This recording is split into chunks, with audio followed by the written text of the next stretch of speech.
Magandang araw sa mga sumusubaybay sa atin page at sa mga updates natin dito sa Distrito 1. Itong nakaraan na linggo, mabigat sa atin lahat dahil perwisyo tayo ng dumaan na bagyo at natong habagat. Maraming lugar na nabaha, no? Halos lahat ng lugar natin dito binaha. At buti naman medyo umaaraw-araw na at sana huminto na at hindi na tumuloy ang ulan. Ngayon, nandito tayo sa District Office. Kakatapos lang natin ang meeting kasama yung DPWH. Dahil nakakadismaya yung mga nangyari.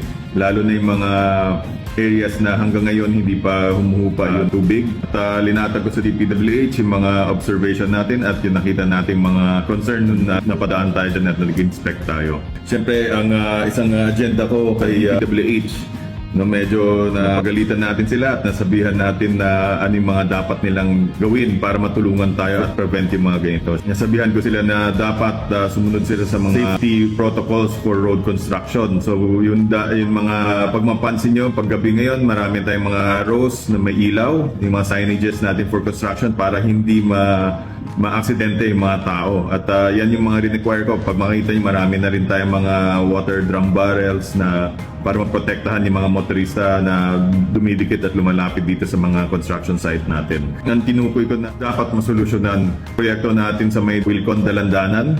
Yung sa kahabaan ng simula ng MacArthur, na simula sa BDO hanggang sa Santiago. Yan yung napansin ko na pinakamalalim at nag-iipon ng tubig. So sinabi ko sa kanila na dapat magkaroon tayo ng mga short-term solution dito para hindi na maulit o kahit paano mabawasan habang inaayos natin yung mga long-term plans natin. Kasi may mga nakalakatag po tayo dyan ng mga drainage plan. Susunod na natin gagawin pagtapos nitong road rehabilitation project natin. O baka magsabay pa po sila. Isang nabanggit namin dyan, baka pwede natin makapag-ugnayan tayo sa PNR, sa National Railway, at tingnan natin kung paano natin magagamit safety creek nila doon sa safety drainage nila. Isa pa na sa napag-usapan namin yung quality ng kalsada. Alam ko naging sobrang lubak-lubak pagtapos ng pagbabaha.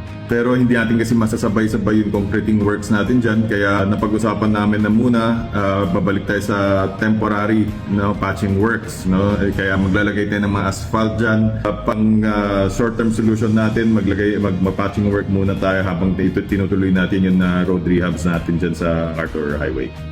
Isa sa pinakamatagal na usapan namin na umikot dito sa may road rehabilitation project natin sa may Dalandanan, lalo na sa tapat ng Wilcon.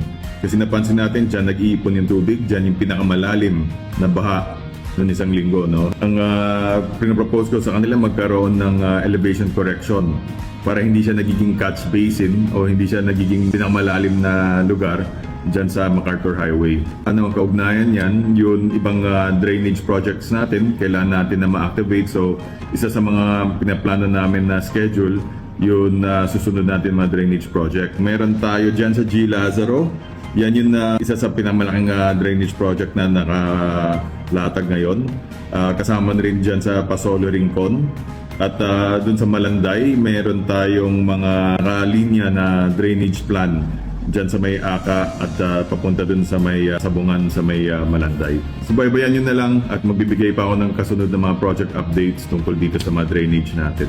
At huwag magsawa na magbigay ng komento na makakatulong at mga suggestion ninyo. Nabasa natin yan at malaking bagay na may nakukuha kami ng mga information galing sa inyo na pwede namin i-incorporate dito sa mga solution natin.